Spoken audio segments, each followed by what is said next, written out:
I'm Paul Van Squike, your Taekwondo guide, and this is Topic Tuesday. And the concept of Topic Tuesday is quite simple. People get in the comments, they leave me questions. I talk about the questions, we have a discussion. It's a lot of fun.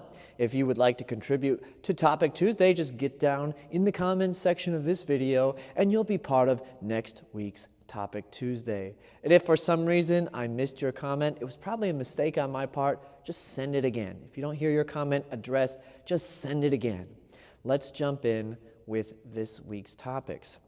The first topic comes from Cindy Pearson, 6324, who writes, I know you have problems with your hip. What stretches or exercises have you found to be the most helpful? What do you avoid in your martial arts training? I haven't found anything to be particularly earth-shattering in terms of improving the pain when it comes to my hip, other than avoidance, meaning avoid the things that hurt it and you'll keep it from feeling agitated longer. I think generally speaking, it's good to build strength around injured joints, build up the surrounding muscles, keep it moving. My doctor told me not to stop doing the stuff I do as much as possible, and that's really good for an arthritic hip. Keep it churning, keep it moving, and try not to agitate it. So if you're finding a particular movement really bothers it, try to avoid that movement as much as possible. Unfortunately for me, it's whenever I lift my knee up, which is a lot of the martial arts, and it's when I squat down low, because it's the same thing as lifting your knee up in terms of what your hip is doing. So it's hard to avoid. So what I tend to do that's most helpful for me is moderate activity, meaning I'll do a little bit, then I'll stop. Then I'll do a little bit later, then I'll stop, instead of grinding through. If I grind through a hard session where I'm repeat doing the same action over and over, it's going to be weeks before I feel better in that hip. So I try to use my movements judiciously so I can get as much out of them as needed. But generally, in terms of what you do, keep yourself as strong as possible around the injured areas. That's going to be great help for you. All right, for the next topic, JV Kanufan 8115. I've been watching comparisons of various karate styles and have noted great variations in the use of body mechanics for power generation. Since Taekwondo is largely derived but not solely from Shotokan, and Shotokan uses very forceful hip rotations that do not seem to be replicated in Taekwondo, where should our power come from in strikes, blocks, and kicks? Well, the power comes from the same place, being the hips. Even if it looks a little bit different, it's going to still come from the hips.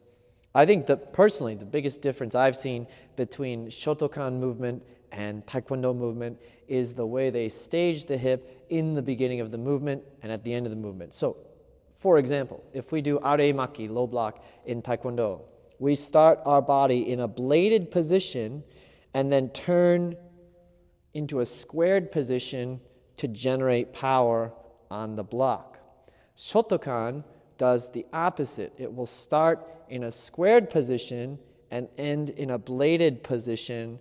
And I think the thinking there is that they're setting up the counter punch. So they're basically using the block as a way of offsetting the hip so that they can then really twist their body into that punch with their hips.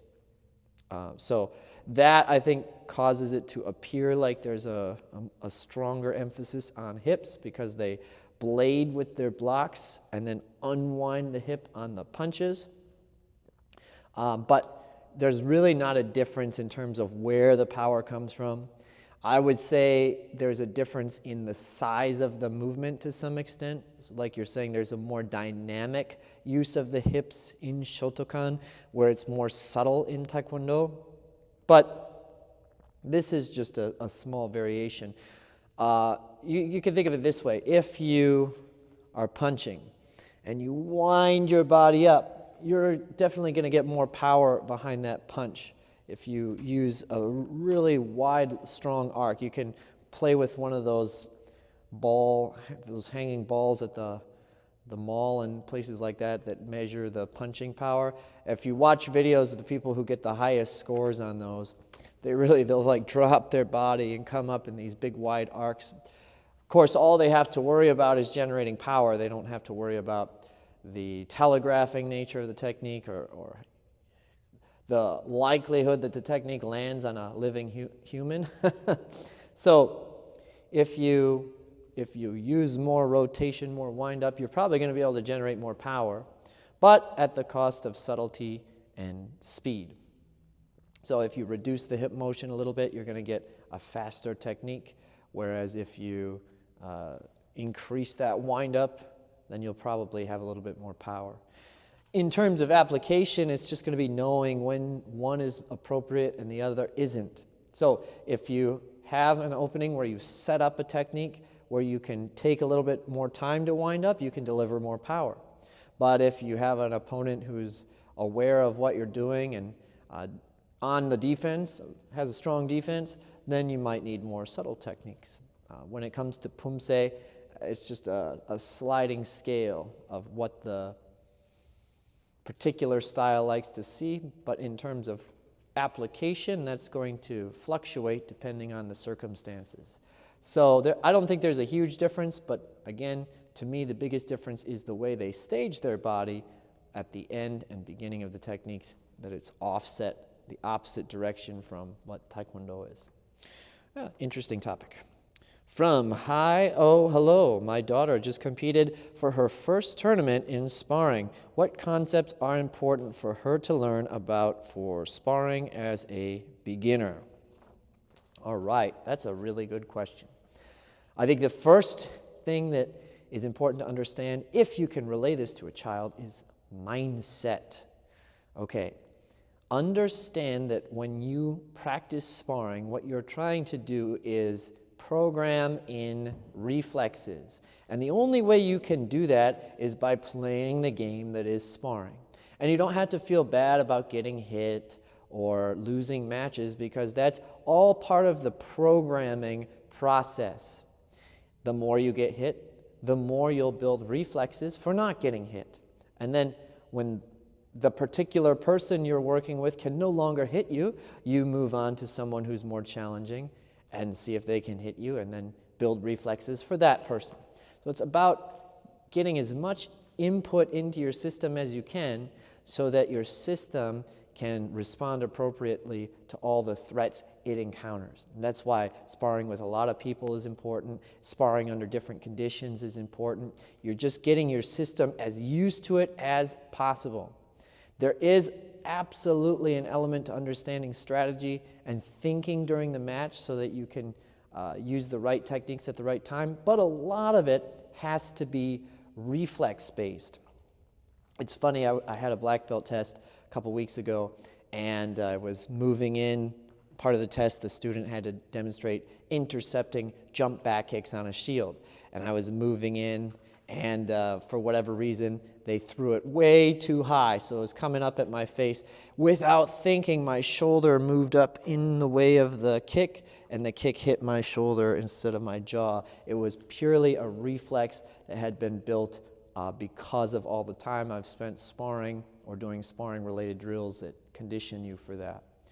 So that is a really critical piece of the sparring puzzle that you can't gain any other way. You just have to get all those inputs put in all the time to build the reflexes. All right? Then I think understanding the best practices for sport sparring is really important. So building a foundation of the right components. So number one, people who are interested in sport Taekwondo sparring need to get really good at being able to stay sideways and throwing their techniques, hiding behind their front shoulder. I've made a lot of videos about this in my technique section, my how-to section. You've got to learn to stand sideways and get comfortable throwing techniques off the front leg without telegraphing, throwing techniques without squaring your body up first. If you can get really good at controlling yourself so that you can stay sideways and just quickly access that front leg, you'll be able to pick people apart who might otherwise look like competent fighters.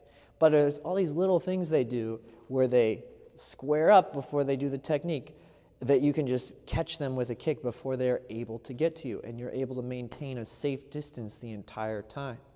So if you can master staying sideways and master the front leg side kick and front leg roundhouse kick, those things go a very, very long way.